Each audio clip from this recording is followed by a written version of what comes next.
Hello, yes.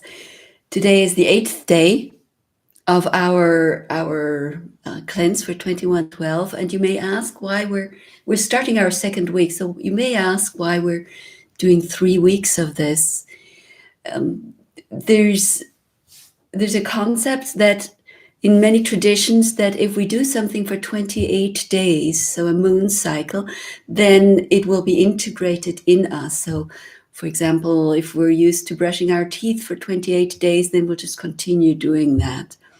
So we're doing 3 weeks because in one of the ancient Kabbalistic traditions, they speak of doing something for 3 weeks, then it will sink into our subconscious. The fourth week will work subconsciously, physically, and then it sticks. There's another tradition, a Mayan tradition that I work with, where we can do something for 2 weeks, continue it on another level for 2 weeks, and then it stays with us. So that's the idea of the 3 weeks, which are actually 4 weeks.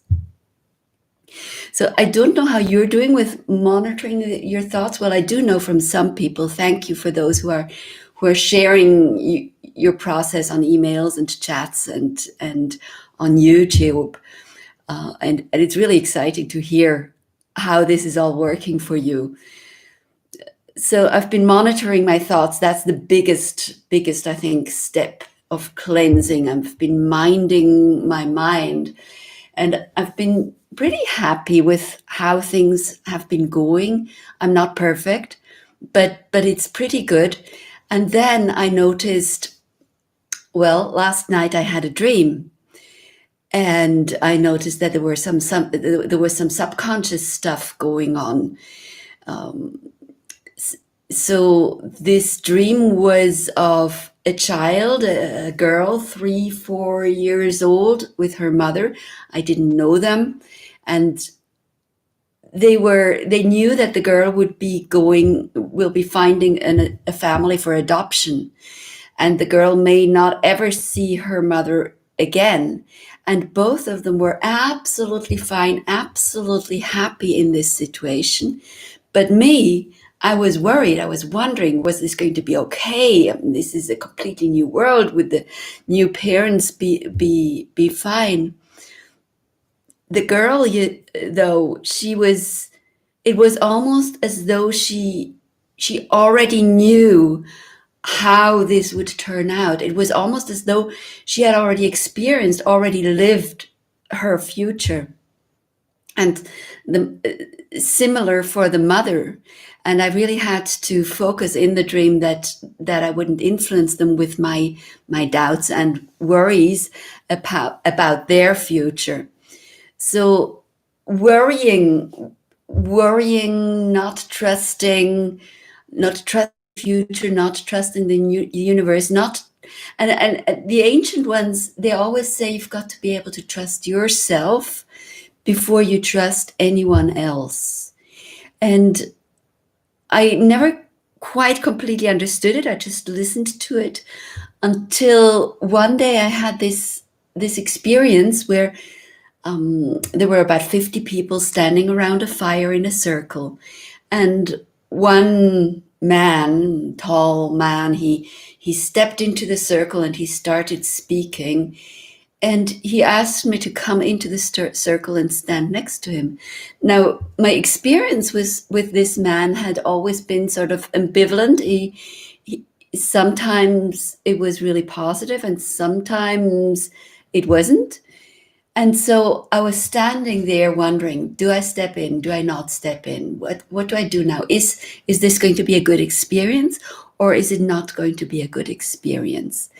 And that's when I realized that whatever happens when I step into the circle, whatever happens, I can handle this. I can trust myself to handle the situation. That's when I really understood what it meant to trust myself, my inner knowing. So for me now, it is about having absolute faith in what's coming, having absolute trust in this. almost as though I already know, I've already experienced this. I know this is going to be fine. And I bring up pictures of the future. Now, others have said that it's so important that we bring up pictures of the future. Now, it, I'm bringing up very positive pictures of the future. I'm imagining it, and this just happens. It's happened before, and when I look into the future, it's not that I'm forcing it. I'm looking into that part of the future that is glorious. It's ecstatic. It's bliss, and when I look there, my picture and yours may be different. My picture is one of white buildings, almost a town. The buildings are very close, attached to each other, almost sort of a Greek look to it. There's an ocean, blue ocean. There's no pollution, absolutely no pollution. And there are very few people. It's high quality. The buildings are high quality. There's a sense of quality and beauty. And there are very few people there. But the people I do see are tall and slender, and they're wearing silken, golden, red, bluish clothes, just spectacularly beautiful. So I'm focusing on that. And we can say that what we're going through now is almost like a birth. And when we're pregnant with something, we tend to look forward to the baby that's arriving. And yet, there's the birth that we need to go through. Now, in our society, a birth is something that is linked to pain.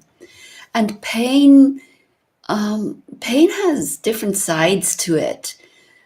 When pain is connected to bliss, to ecstasy, to orgasms, then the birth is very, very easy. And that's the natural way that we're meant to give birth. We're meant to give birth in an orgasmic, painful way, and it just flows, and the baby's there, and all is well.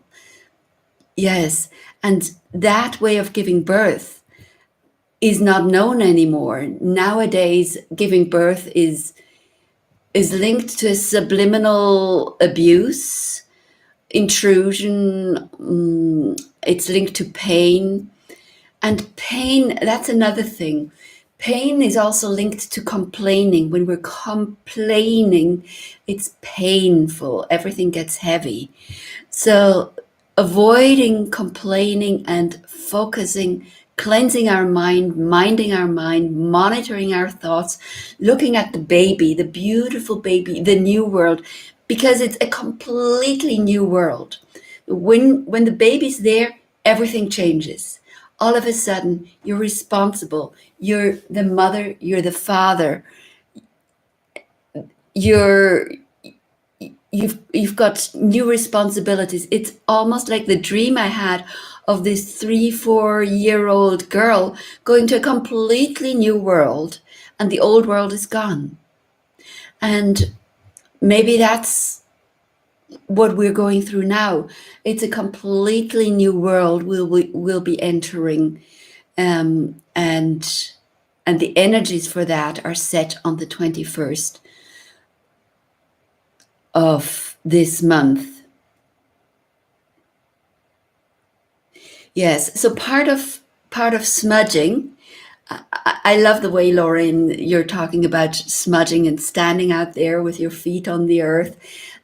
We talked about that, connecting to our soul. And when we are connected to our soul, there are no doubts. We can be in trust. We can trust our own soul. So that's another part of why smudging is so important. I also just want to touch upon the perspectives we looked at yesterday, the 2D perspective of a rectangle or a square. And so this is, let me see, can you see it? I hope so. This is a rectangle, yes, a rectangle in 2D. Now, if I'm a person in 2D, I'm absolutely flat. The rectangle's flat, the person's flat. What I can see is one side of the rectangle. To see the other sides of the rectangle, I actually have to walk all around the rectangle. But me as a 3D person here, when I look at the rectangle on this piece of paper, I can see all the sides at the same time. I'm looking from 3D into 2D. But when I am 3D and I'm looking at 3D, I can only see one perspective of this 3D element. To see all sides of the cube, I have to walk around the cube. Now, when I move to 4D, I can see all the sides of the cube simultaneously. So that's the perspective change that we will have when we move to 4D. It's a little bit like moving from right, wrong to a higher level where I can see right and wrong at the same time. I can see good and bad at the same time. There's no division anymore. I don't have to go into this side and into that side to see these two different perspectives. I see all the perspectives.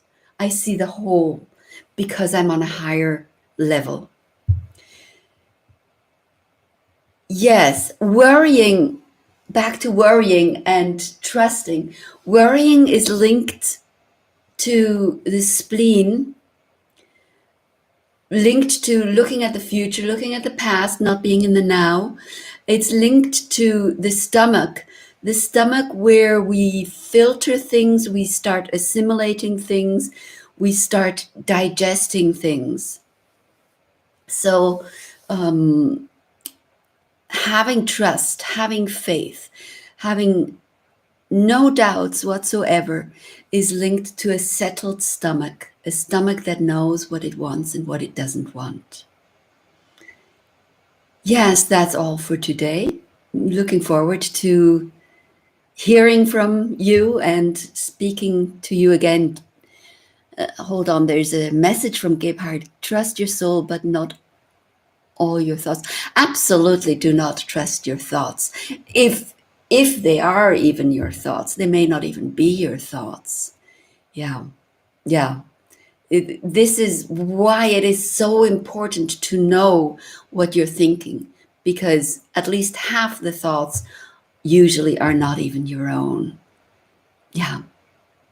See you tomorrow. Thank you for being here. Thank you for listening. Thank you for doing this together.